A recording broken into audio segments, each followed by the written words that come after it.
Hello there. And before we can let you listen to the real deal, I first have to let you know that this is a fan project. It is in no way related to or connected to or approved by DC Comics. So yeah, I think that covers our butts. So without further ado, here's A Cold Night in Gotham. Enjoy. Arkham Asylum was swamped. Harvey Dent had led an escape. Half of his crew headed towards the city limits, while the other half followed him in an extended chase with the authorities across Gotham City. Chaos soon followed. The Joker wouldn't be riding in his usual Arkham facility transport. Instead, a Gotham tactical response van would see him delivered to his destination, and 2 officers would be posted as his guards. The Joker sat in the armored transport unconscious, a threaded bag over his face to keep the prisoner disoriented if he regained consciousness. The Joker's wrists were bound in hard metal cuffs, the reflective steel a jarring oddity among the Joker's purple and green attire. His ankles wore a mirror image of the cuffs secured around his wrists, with a long metal chain connecting the two, running the length of the Joker's body before meeting the ankles and continuing into a secure bolt into the floor, anchoring him to the transport. Even if the criminal woke up, he would be bound to the frame of the prisoner transport. The Joker was out cold, but the GCPD weren't taking any chances. The passenger was locked up tight. 2 benches ran down either side of the van's metal interior, with double doors locked at the back. The Joker's unconscious body faced the 2 officers guarding him, with his back to a plate metal divider. A small triple-pane glass window showed a glimpse of the driver's front seat.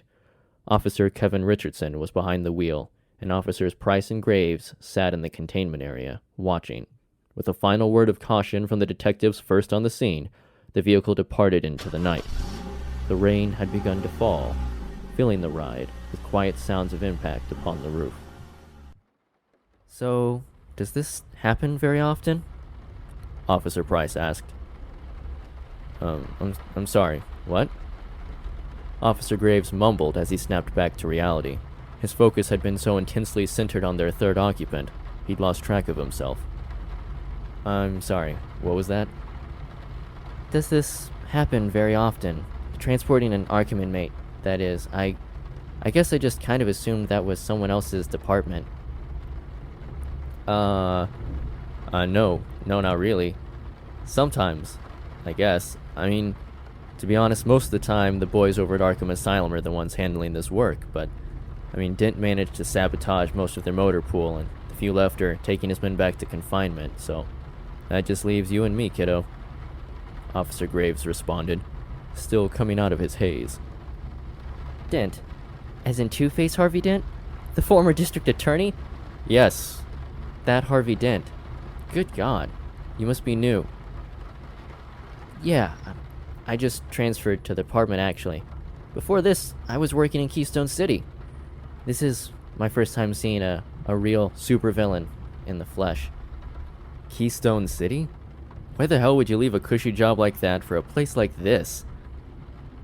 Well, when you work in the same city as someone with super speed, there isn't much police work to actually do. Most of my job just ended up being busy work, like helping CSIs tag evidence and keeping pedestrians away or filing paperwork, which is fine.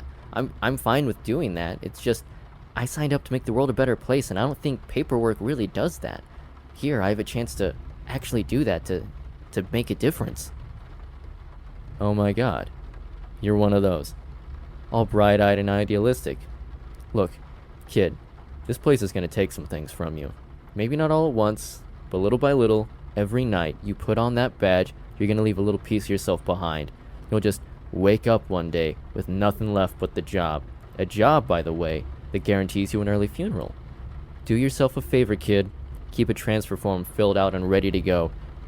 Kids like you don't last very long around here. Graves said, shifting back in his seat. A look of loss and remorse clung to his eyes. Years of working in Gotham had etched their marks upon his face. Then, why are you still here? Why aren't you enjoying the light over at Coast City or watching Superman save the day in Metropolis if this place is really so bad? Because this is where I'm from. You don't let the freaks move in and force you out. You stand your ground and you fight until there's no more ground left to fight for. You make them scared of you instead of you scared of them.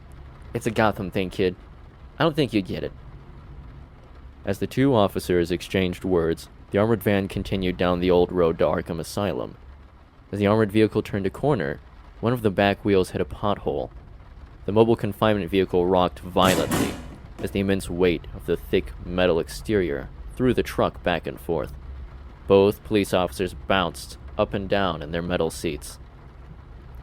Sorry about that, fellas. The roads to Arkham aren't maintained too well. Officer Richardson bellowed back from the driver's seat. Hey, try not to get us killed, okay? I still plan on drinking myself to an early death, and I'm pretty sure our golden boy here wants to get home to his wife again. I'd hate for her to find out that your bad driving killed us all. If you don't mind me asking... Actually, I do. Go ahead anyway, kid. I was just gonna say, if you don't mind me asking, how is this guy still alive? Officer Price asked. The question had been eating at him ever since he arrived at the crime scene. Graves himself seemed surprised by the question. What? The Joker? Batman doesn't kill. No matter how bad a shape we find him in, the freak is always breathing. No. I mean, shouldn't he have the death penalty by now? He's killed a lot of people.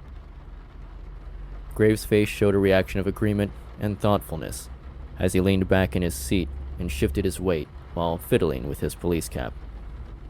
You know, despite the reputation this fair city may have, the higher-ups aren't too keen on putting a mentally disturbed man in the electric chair.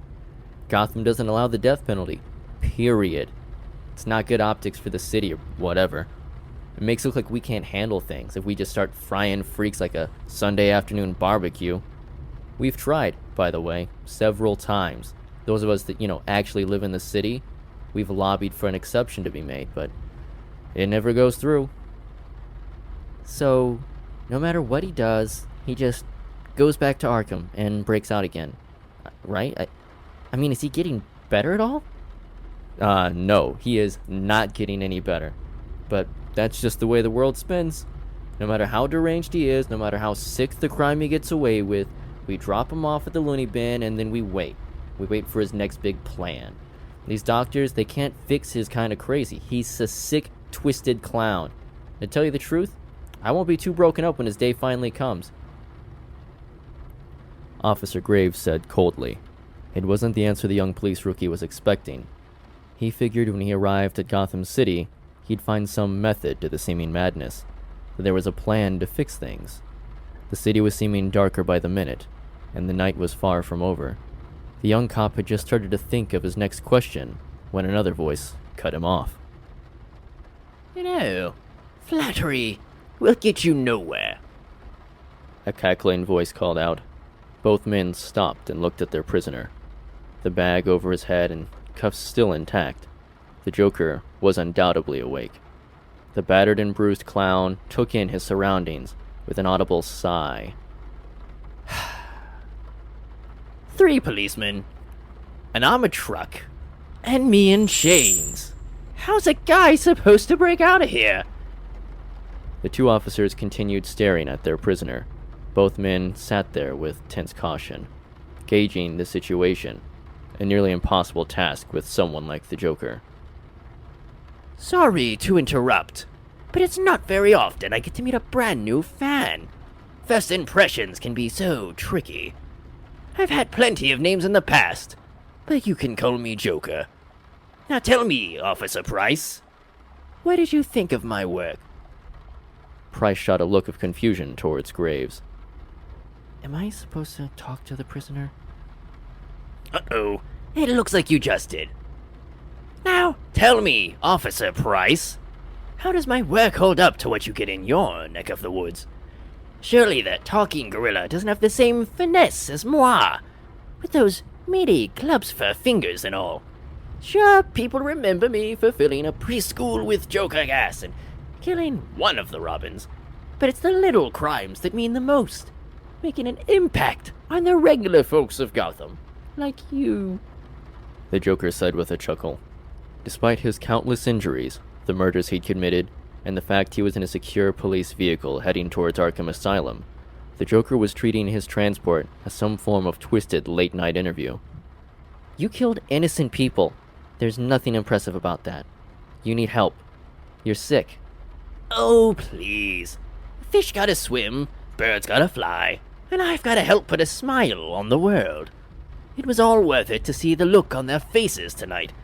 Actually, I think I've got a piece of one of their faces right here in my pocket. Don't talk to him. He's just gonna get under your skin. How dare you imply anything of the sort? An artist of my caliber simply needs to compare his notes against his peers every once in a while. Not that I have any, but I make do with what I have. The Joker quipped as he rocked his head towards Officer Graves.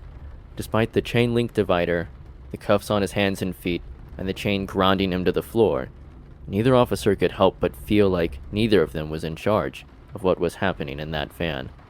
Both men sat in silence, exchanging glances, trying to figure out their next move, and how to best keep their restrained occupant quiet for the remainder of the drive. Oh, I see. The strong silent type.